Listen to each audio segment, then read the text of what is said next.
All right, finished my errands. It's really overcast still. Um, I got a little breeze going on here. I'll tell you, in between town. They've already got a wind advisory out, but again, I'm not at the same elevation they are. Um, but driving through it, you could tell they had some really strong gusts coming. And I believe that's just precursor to the storm that we're going to get tonight. Again, just a breeze. You can see I'm jingling a little. It'll give a second. It'll stop. Panda's like, Mom, let's run. Let's do something. I got to put groceries away. Put some other stuff away from the errands. And then, yeah, I'll probably take her on a quick walk. Just because that storm's supposed to kick in sometime tonight. So, we shall see. But anyway, I'm home late enough. I'm not going to get anything done with the hoop tunnel. I'm not going to get the frame finished. You know, so just do what I do. And with that, you all have an awesome day. And Miss Panda and I will talk to you later. Oh, and side note, you notice there's no dead possum there in the yard? Yeah, he woke up and moved on. You know, that's what she's looking for. She's looking for, Mom, I'm gonna go check out the driveway. See how she looks back at me? I'm gonna go. I'll see you in a minute. All right, y'all have an awesome day. Afternoon. This is Nita and Miss Panda with the Timepiece Garden.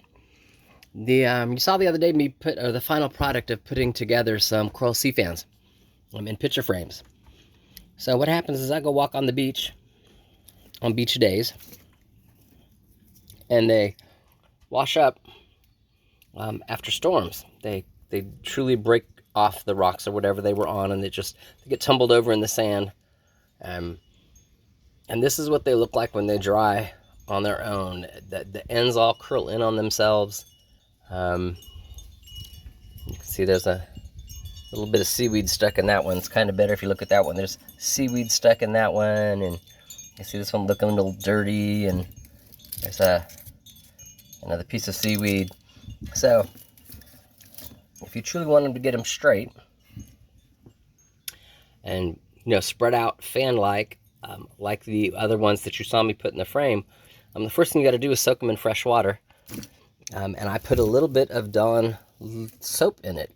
And why I put a little bit of Dawn dish soap in it is once you put fresh water on them, they're going to off-gas. Kind of stink really bad. That's what they do. There you go. Again, all curled in on itself and just full of seaweed. But they're going to stink. So they get a plastic tray here, warm water, a couple of drops of dish soap, not enough. You don't need it bubbly, sudsy like you're washing dishes. Just, you need it to get rid of the odor. And then what happens is that will make all of the fan portion very pliable again. And that's what we're going for. If I start trying to pull on this stuff right now, I'm going to break them. So we're going to get them pliable again by soaking them in some warm water with some dish soap. So, talk to you in a few. Alrighty. There it is. Toad's got water. Water's got the sea fans. And then what the jug here does is the jug has air in it, so it floats on its own, but it holds the sea fans down, so you don't end up with a really pliable portion of it and then a really unpliable portion of it. I've got one sea fan kind of over here on this side that keeps one to raise up above water level. There we go. Yeah. Again, you want them to stay under water level so that they get all pliable. That way you're not messing with one, getting it to straighten out, and then having it break. And some of them you can tell. You can see where they're still kind of curled in. If you come over there, you can look at those, and those have almost completely gone straight out. Just like those right there, kind of under the soapy there in the middle of the screen. There's 3 of them, and they're sticking straight. They're also small. Smaller ones get more pliable first. The fatter the branches, kind of like those under the tip, you can see where they're dark. They're still curly. They've not straightened out yet. So it'll take a little while. I'll come back. and I'll show you the next part in a minute. Talk to you in a few. All right, once your sea fans are wet and thoroughly soaked and very pliable, do you remember the string art days? Where you'd take a piece of string and you'd wrap it from like nail to nail to nail to nail? You're gonna do that. That's the string. Nice and thin. You can see a piece of it right there. Nice and thin. But you're gonna lay your sea fans out here and then string them down, and that way they don't curl back in on themselves again as they're drying. They'll stay flat and hold that true sea fan shape. So, but you gotta have a board with lots of nails. And I have two boards. I have a larger board here that I'll do the larger ones on, and then I have a smaller board over there. I can fit, depending upon how large they are, up to 4 on this board and 6 on that board, depending upon how small. And I'll fill in all the little spots. And just make it work. So, I'll show you in a few. Alrighty, so it's been about an hour-ish. I took Panda for a walk. So, sorry, I got my Band-Aid from my boo-boo. I don't want to use that hand. So I'm gonna pick one of these bad boys out. And if you notice, all of his branches are now straight up and down. None of them are curled. He is expanding and looking like a true coral sea fan. You know, you can see him waving in the waves.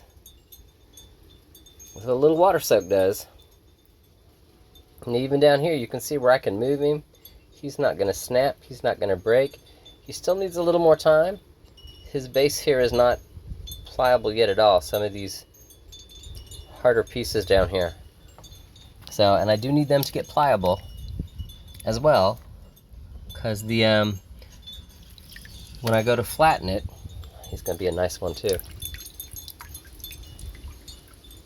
When I go to, put them in the box frame, yeah, if you look, his base right now sets like that, which makes him all go off to the left from where his base is. If that makes sense. So I got to make sure everything's pliable so I can, let me see, I'm trying to set him down so you can see what I'm talking. There we go. When he sets flat on his own, yeah, there you go. He leans to the left. Does that make sense? So what I want to do is I want him to set flat, but flare up like that. So he's more up and down. Does that make sense? Which means that the base has got to be pliable too. Because if not, then I end up having to cut some of the base off. I don't want to do that. Not unless I have to. So, give him another 30 minutes. And then from there, then it's work with it, trim off what I need to trim off. But we'll get to that when we do that. So, anyway, you could see that the tops, all the smaller pieces, everything is sticking straight out. Nothing is curled in on itself, which is awesome. We're getting there. Talk to you in a few. So the supervisor has just arrived. And again, she's bored because I'm crafting. See? Big old yawns. All right, so what happens is you get your bucket and bring it in the house because it's raining outside. You take them out one at a time, put them in the towel. That way it gets all the excess water off of them, and then you've got to sit here and kind of pick through it and get things like the seaweed off and go through that. Does that make sense? Now I'm going to cover this up and kind of get it out of the way here for a second. Once you get all the seaweed picked off, then you get to lay it out flat. I'll pause. Hang on just a second. All right. Once you get it laid out, and then you remember that string art thing I was talking about with the string?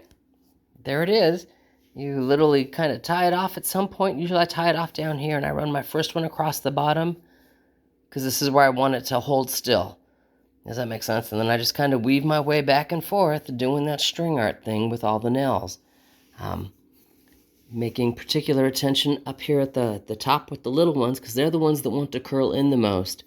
What the string does is the string prevents it from curling, and you push it down so the string is as close to the board as possible, which gives the the end pieces as little room as possible so they can't curl back forward.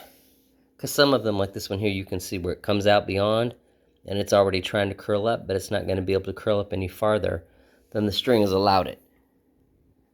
And then we wait for it to re-dry. So I'll show you again once I get them on here. You can see this again. This is a large one, bigger than my hand. That one in the towel is also larger than my hand. I'm going to see if I can get 4 large ones on here. And then I'll do some small ones on the little board, and I'll kind of let you see once they're all on, on for drying. All right, talk to you in a few.